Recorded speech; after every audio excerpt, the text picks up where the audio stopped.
स्वागत में हूं आपके साथ हेमंत कुमार। आज का मुद्दा है विपक्ष का सवाल, सीएम का जवाब। मुख्यमंत्री भजनलाल शर्मा ने विधानसभा में राज्यपाल के अभिभाषण पर बहस का जवाब देते हुए पिछली कांग्रेस सरकार पर जमकर आज हमला बोला। सीएम ने कहा कि पेपर लीक, भ्रष्टाचार और महिला सुरक्षा को लेकर कांग्रेस को उन्होंने घेरा। मुख्यमंत्री ने कहा कि पेपर लीक के दोषियों को बख्शा नहीं जाएगा। सीएम ने नेता प्रतिपक्ष के हर सवाल का जवाब दिया तो वहीं कई बड़े ऐलान भी किए। इससे पहले नेता प्रतिपक्ष टीकाराम जूली ने बीजेपी की सरकार को घेरा। जूली ने बीजेपी सरकार पर कई गंभीर आरोप लगाए और इसी मुद्दे पर आज करेंगे चर्चा, लेकिन पहले देखते हैं ये रिपोर्ट। जवाब देते हुए मुख्यमंत्री ने कई वार विपक्ष पर किए और साथ ही साथ अपनी सरकार का विजन बताया। आज इसी को लेकर के चर्चा करेंगे, लेकिन पहले परिचय करवा दूं आज के हमारे खास मेहमानों के साथ। तमाम मेहमान हमारे साथ जुड़ चुके हैं। शैलेंद्र गुर्जर, प्रवक्ता भारतीय जनता पार्टी, नितिन सारस्वत हमारे साथ हैं, कांग्रेस के प्रवक्ता, और डॉक्टर मिथिलेश जैमिनी हमारे साथ हैं वरिष्ठ पत्रकार के तौर पर। साथ ही राजीव जैन हमारे साथ हैं राजनीतिक विश्लेषक के तौर पर। आप सभी का बहुत स्वागत है। राजीव जी, आपकी टिप्पणी से शुरुआत करूंगा चर्चा की। कैसे आप देख पा रहे हैं मुख्यमंत्री का आज का सदन में जवाब और विपक्ष के प्रहारों को? देखिए, मुख्यमंत्री जी का जवाब आज बिल्कुल सधा हुआ जवाब था, क्योंकि वो एक तो पहली बार के विधायक हैं, मुख्यमंत्री नए हैं, तो उन्होंने कई तरीके से विपक्ष को, जो पूर्व की सरकार थी जो अब विपक्ष में है, उसको पूरा तरीके से घेरने का काम भी किया। उसके भ्रष्टाचार के मामले भी उठाए, उसके समय में जो भर्तियां हुई थी उनको एक एक करके भी गिनाया और साथ में कहा कि एसआईटी जांच कर रही है और जरूरत पड़ी तो सीबीआई तक इसकी जांच दी जाएगी। तो निश्चित तौर पर मुख्यमंत्री ने कहीं ना कहीं अपने जो विधानसभा में जो पहला उनका जवाब था अभिभाषण पर, तो उसमें एक कहीं ना कहीं अच्छे, मैं तो इसको अच्छे नंबरों से ही कहूंगा। उन्होंने अपने आप को एक सामान्य परिवार का भी व्यक्ति बताया और उन्होंने जिक्र भी किया कि कुछ लोगों को ये हजम नहीं हो रहा कहीं ना कहीं उनका मुख्यमंत्री बनना।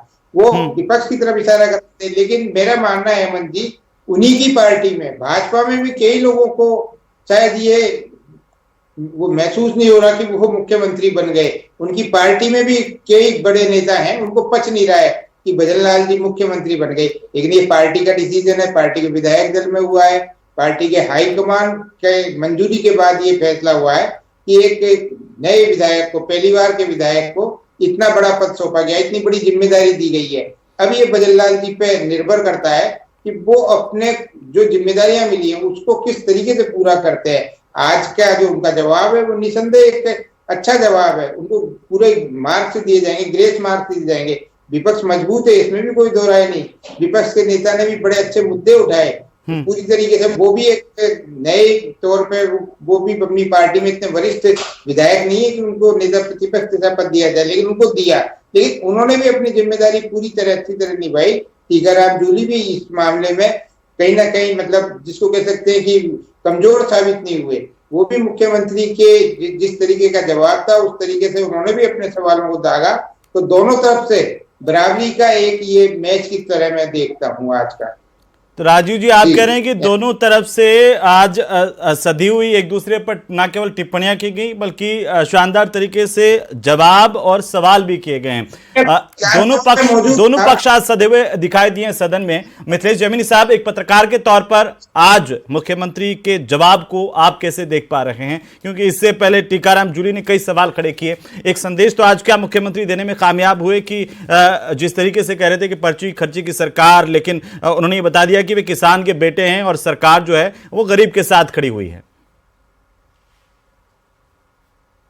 आज सदन में भजनलाल जी ने ये प्रमाणित कर दिया, ये सवाल जब किसी धरती पुत्र का बेटा, मैं आता हूं सर आपसे जी, जब धरती पुत्र का बेटा कमान संभालता है तो सबसे पहले आंसू वो किसानों के पूछते हैं। जो सबसे पहला काम किया उन्होंने कि किसान सम्मान निधि को 2000 बढ़ाकर 6000 से 8000 कर दिया। ये एक बहुत महत्वपूर्ण काम है। दूसरा, जो उन्होंने जवाब दिया कि मैं खुद भी किसान हूं और मैंने भी बैल खरीदे हैं। परबतसर के मेले में मैं गया और बैल खरीद के लाया और मेरा 40 फुट गहरा कुआं है जिसमें मैं 3 बार घुसता था और मोटर की हवा निकालनी पड़ती थी। ये किसान ही जानता है दर्द। और जिस तरीके से उन्होंने किसानों के जो गेहूं रबी की फसल आ रही है उससे पहले 125 रुपए बढ़ाकर 2275 से 2400 रुपए कर दिया। यह बताता है कि किसान का बेटा जब कमान संभालता है तो सबसे पहले किसान की देखता है। और गांव में उनको पता है कि पेंशन की क्या अहमियत है। वो उसमें उन्होंने बढ़ोतरी की, 1150 रुपए की है। ये तीनों निर्णय बताता है कि एक आम आदमी जब उठकर ऊपर जाता है तो किस तरीके से स्टेट को बदल सकता है। जो लोग उन पर सवाल उठा रहे थे, उन्होंने एक सदे हुए अर्थशास्त्री की तरह कहा कि जो राजस्थान की इकोनॉमी 170 बिलियन डॉलर की है, उसको 350 बिलियन डॉलर कर दिया जाएगा। और ईआरसीपी आज दो पूर्वी राजस्थान के लालों में टक्कर थी। ये पहली बार नजारा हाउस में देखने को मिला कि नेता प्रतिपक्ष भी अलवर के हैं और सदन के जो नेता हैं वो भी भरतपुर के हैं। यानी पूरी तरह पूर्वी राजस्थान के हाथ में कमान थी और उसमें भजनलाल ने कई मुद्दे ऐसे उठाए जो निश्चित रूप से छूने वाले थे। डोटासरा जी के ऊपर भी अपरोक्ष रूप से तंज कसते हुए कहा कि किस तरीके से एक परिवार में 4-4 आरएएस बनते हैं, किस तरीके से 80 नंबर आते हैं। तो कुल मिलाकर जो आज के हाउस में जो बोला first impression is last impression, लोगों को वो दिन भी याद आ गया जब अशोक गहलोत मुख्यमंत्री बने थे और भैरव सिंह शेखावत जैसे कद्दावर विपक्ष में बैठे थे। जब लोगों को उम्मीद थी तो अशोक गहलोत ने भी उसी अंदाज में दिया। और दूसरी इंपॉर्टेंट चीज है, पब्लिक से रिलेटेड बातें आम आदमी को याद आती है। उन्होंने बिजली के मुद्दे पर कहा कि मैंने विष्णु भाई को फोन किया और बिजली का मुद्दा सुलझ गया। और छत्तीसगढ़ में इनकी सरकार थी कांग्रेस की, और वहां भी सरकार थी और कोयले की खरीद में घोटाले के आरोप लगते रहे। तो जिस तरीके से उन्होंने लॉ एंड ऑर्डर की बात, और दूसरी जो यूथ ने सरकार बनाई है कि आरपीएससी जिसकी साख आज गिरवी रखी हुई है, उस आरपीएससी के मुद्दे पर उन्होंने बेबाक ढंग से जो हनुमान बेनीवाल ने उठाया था मुद्दा कि सीबीआई जांच होनी चाहिए, वो भी बड़े खुले दिल से कह दिया कि हां अगर जरूरत हुई तो एसआईटी बन गई है वीके सिंह के अंडर में, लेकिन जरूरत हुई तो सीबीआई से जांच करा देंगे। ये एक बड़ा राजनीतिक दाव, एक राजनीतिक कौशल को उनको दर्शाता है कि लोकसभा चुनाव में नौजवान किसको बेटा देंगे। तो मैं तो यही कहूंगा कि अटारी के लाल ने आज निश्चित रूप से कमाल कर दिया है और उसको सुनकर पूर्वी राजस्थान ही नहीं पूरा राजस्थान निहाल हो गया। बहुत अच्छा बोले जयमिनी साहब, युवाओं की भी उन्होंने बात की, युवाओं के लिए कहा कि सूर्य मित्र और वायु मित्र अभियान चलाए जाएंगे उनको प्रशिक्षित करने को लेकर के। 4 बड़े ऐलान भी आज सदन में हुए। देखिए यूथ जी बिल्कुल सदन में किए। और जो सबसे इंपॉर्टेंट चीज है कि करप्शन को रोकने की बात कही कि पर्ची और खर्ची की सरकार नहीं है। यह एक बहुत बड़ा बयान है, क्योंकि राजस्थान में जिस तरीके से आज ही पता चला कि नगर निगम में सरकारी जमीनों पर पट्टे काट दिए प्रशासन शहरों के संग में, करप्शन से आम आदमी आहत है और वो कहीं न कहीं राहत चाहता है। और जिस हाउस में जो भजनलाल जी ने बोला उससे लगा है, एक उम्मीद जगी है कि राजस्थान में जो उन्होंने कहा था प्रीपेड का चर्चा, कि जिस तरीके के केवल मोबाइल कंपनियों में प्रीपेड होता था, जितना डालोगे उतने दिन चलेगी, जितना पैसा दोगे उतना काम होगा, ये एक बड़ा तंज कसा। तो दूसरी तरफ टीकाराम जूली, वो भी फ्रेश बल्लेबाज थे और उन्होंने भी अच्छी बैटिंग की, जिस तरीके से उन्होंने हाउस में मुद्दों को उठाया। तो मैं कहूंगा कि जिस हाउस में एक बार कल्पना की जा रही थी, कई कांग्रेसियों को और कई उनकी पार्टी वालों को भी उम्मीद थी कि वो बोलने में कई बार हो जाते हैं, तो आज उनका पहला परीक्षण था। तो आज के परीक्षण में मुख्यमंत्री पास हो गए और आज उप मुख्यमंत्री दिया कुमारी का बर्थडे है और 8 तारीख को उनका परीक्षण है, जब वो सदन में पहली बार। ठीक है, मैं आता हूं जयमिनी साहब वापिस से। नितिन सारस्वत, क्या विपक्ष को अपने सवालों के जवाब आज मुख्यमंत्री के जवाबों में मिले हैं? देखिए, सबसे पहले तो आज गांधी जी को मैं क्या नाम से श्रद्धांजलि अर्पित करता हूं, क्योंकि आज ही के दिन जिस तरीके से नफरत और हिंसा की एक विचारधारा थी, उसने गांधी को जिस तरीके से देश से छीना, तो वो विचारधारा, आज गांधी जी की विचारधारा हम जहाँ भी देते हैं, गांधी जी की पूरे देश का प्रतिनिधित्व करती है। और उस गांधी की विचारधारा ही नहीं हमें आज़ाद कराया और आज भी वही विचारधारा सबसे प्रासंगिक है। तो सबसे पहले मैं उनको श्रद्धांजलि अर्पित करता हूँ। अब मैं सबसे पहले बात करना चाहता हूँ, आज जिस तरीके से किसान पुत्र और धरती पुत्र की बात तो भजनलाल जी ने की, जो हमारे माननीय मुख्यमंत्री है, लेकिन उन्होंने सबसे बड़ा जो धोखा दिया, जो पिछले 1 दिन में धोखा दिया है किसानों को, वो राजस्थान में किसी भी मुख्यमंत्री ने आज तक नहीं दिया। जो ईआरसीपी की जो परियोजना थी, आप देखिए पूरे शहर में वो पोस्टर अट गए हैं, ना कहीं उसकी डीपीआर की बात है, ना कहीं एमओयू किसी को देखने को मिल रहा है। और उसके अंदर साफ साफ जिस तरीके से कल जो जल शक्ति मंत्री जी ने बताया कि 2500 मिलियन एमसीएम पानी मिलेगा, और आज जिस तरीके से सदन में उन्होंने फिर झूठ बोला, मैं ये कह रहा हूं कि अगर वो 75% डिपेंडेबिलिटी पे हुई है तो राजस्थान में सिंचाई का पानी तो दूर, जो पीने का पानी है, जिसकी जो हमने जो बात पहले 2017 में इन्हीं की सरकार ने जो बनाई थी, उससे भी वंचित हो जाएंगे हम पीने के पानी से। और आज हम 2004 की जो हमारे एग्रीमेंट थे वो आके हम समझौते 2024 में कर रहे हैं। मुख्यमंत्री जी सदन में उस पर चर्चा थी और वहां पे एमओयू पेश नहीं कर पाए, उनकी बातों को नहीं रख पाए। तो जो ये विश्वासघात अब जो पूरी राजस्थान की जनता के साथ जो हो रहा है, हम सड़क पे भी निकलेंगे और इस विश्वासघात का, क्योंकि उन्होंने पोस्टर तो लगा दिए, ना कोई रूपरेखा है, ना कोई टाइमलाइन है, ना ये बता पा रहे क्या एमओयू में, ना कुछ और बता पा रहे, लेकिन पूरा शहर हटा दिया है इन्होंने अपनी पीठ थपथपाने में, जबकि ये राजस्थान की 13 जिलों की जनता के साथ और किसानों के साथ साफ साफ विश्वासघात है। आज सदन में भी उसका जवाब नहीं दे पाए। मैं ये कह रहा हूं मध्य प्रदेश पहले ही 1200 एमसीएम उसी पुराने एग्रीमेंट के साथ यूज कर चुका है और आज हम उसको और हल्का करके उसको नदी जोड़ो परियोजना बना के उस राष्ट्रीय किसानों की आप बात करें, किसान सम्मान निधि में भी बढ़ोतरी की है, सामाजिक सुरक्षा पेंशन में भी बढ़ोतरी की है, गेहूं पर बोनस में भी बढ़ोतरी का ऐलान किया है। सुनिए अब हेमंत जी एक मिनट, इन्होंने किसान सम्मान निधि की बात करी, इन्होंने क्या उस संकल्प पत्र में था कि हम किस्तों में करेंगे? इन्होंने कहा था सरकार बनते ही 12,000 करेंगे। ये दूसरा किसान के साथ धोखा दिया। तीसरा इन्होंने कहा था मोदी की गारंटी है। चलिए मैं आता हूं सर आपके पास, सारस्वत जी आता हूं। शैलेंद्र गुर्जर, कांग्रेस के आरोप हैं कि सीएम ने सदन में आज गुमराह किया जनता को। सारस्वत जी को आप सुन रहे थे, आप जवाब दीजिए। शैलेंद्र जी। हाँ हेमंत जी, सबसे पहले तो मैं राष्ट्रपिता महात्मा गांधी जी को नमन करता हूं और इन्हीं की बात को आगे प्रारंभ करता हूं कि महात्मा गांधी जी के जो सिद्धांत थे, उन सिद्धांतों को छोड़ दिया कांग्रेस पार्टी ने, जो सिर्फ सरनेम लगाकर और सिर्फ ढोंग रचकर और जो महात्मा गांधी के आदर्श सिद्धांत थे उनको छोड़ने का काम किया। अगर महात्मा गांधी जी के आदर्शों और सिद्धांतों को पूरी तरह से अपनाया तो भारतीय जनता पार्टी की सरकार नरेंद्र मोदी जी के नेतृत्व में चल रही है। उन्होंने अपनाया स्वच्छ भारत मिशन, ये किसका सपना था? महात्मा गांधी का, उसको पूरा किया नरेंद्र मोदी जी ने। आत्मनिर्भर भारत, ये किसका सपना था? ये महात्मा गांधी जी का सपना था, जिसको पूरा किया नरेंद्र मोदी जी ने। आप बताइए किस तरह से ग्राम स्वराज की बात हम करते हैं, उसको किसने पूरा किया? वो नरेंद्र मोदी जी ने पूरा किया। तो ये कांग्रेस पार्टी जो है सिर्फ ये घोषणावीर पार्टी है, वादा खिलाफी वाली पार्टी है और सिर्फ अपनी तुष्टीकरण की नीति और अपने परिवार को बचाने वाली पार्टी है। दूसरी बात जो ये कह रहे हैं, आज माननीय मुख्यमंत्री भजनलाल जी ने विपक्षी पार्टी को आईना दिखाने का काम किया है।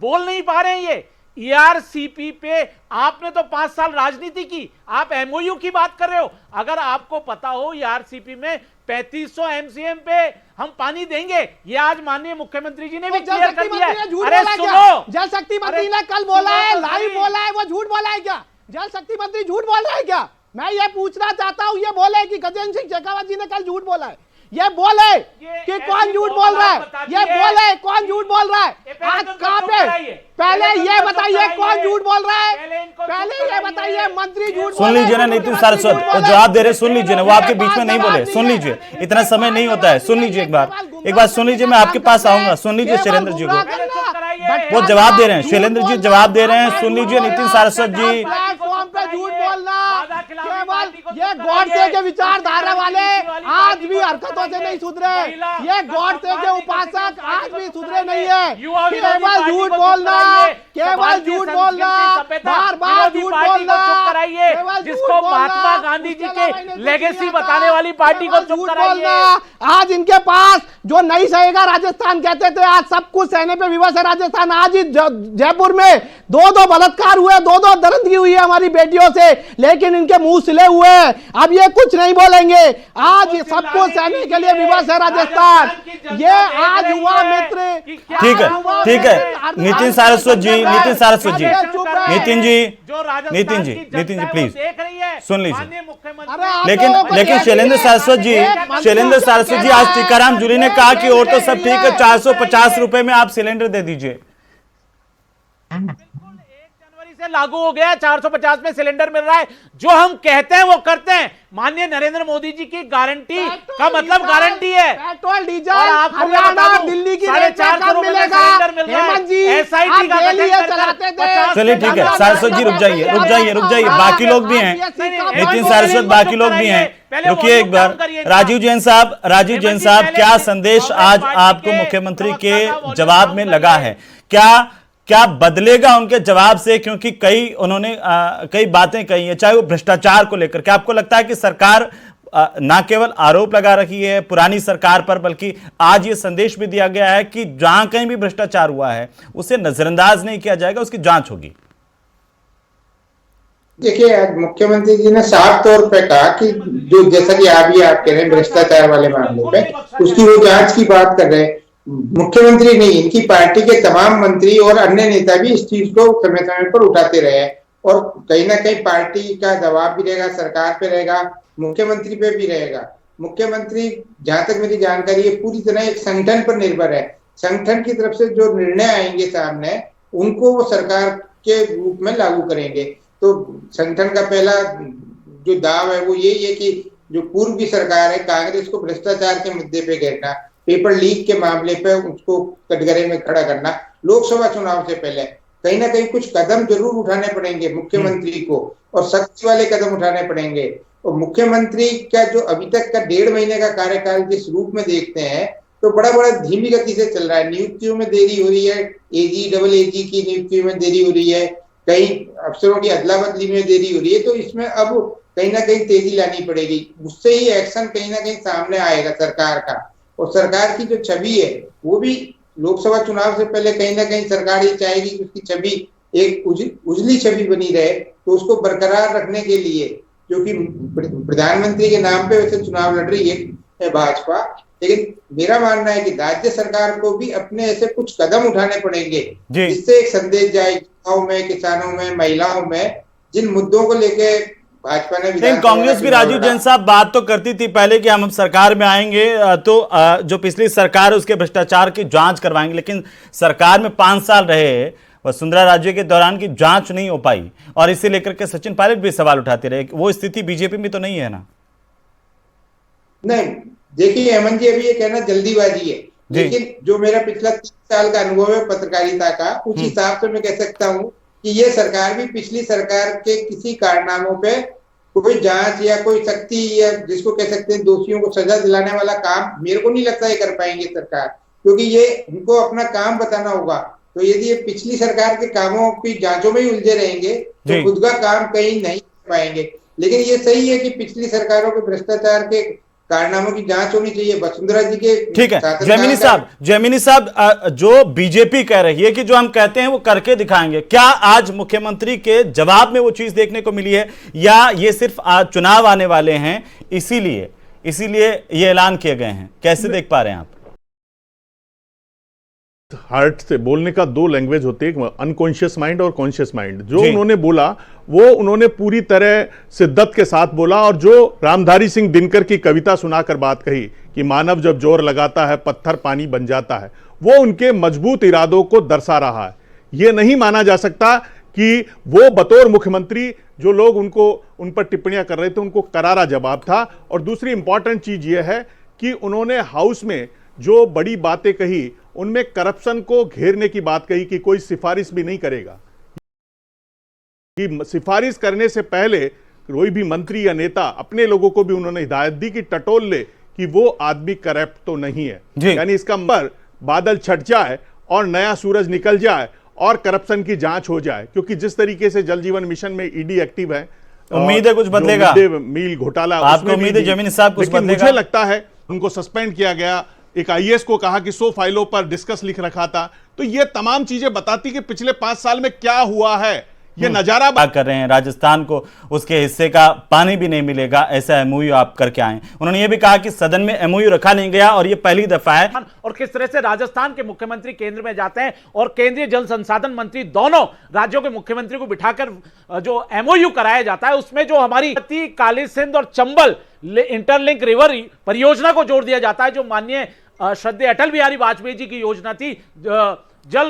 लेकिन विपक्ष ने भी तो बात किस तरह से सिंचाई के लिए पानी उपलब्ध होगा 13 जिलों को 5 साल। ठीक है, ठीक है। शैलेंद्र गुर्जर जी, बीजेपी कह रही है कि हम कांग्रेस जैसे नहीं है जो कहते थे कि हम जांच करवाएंगे, ऐसे कर देंगे, लेकिन हम जो कहते हैं वो करके दिखाते हैं। यह हमारा संदेश आज का।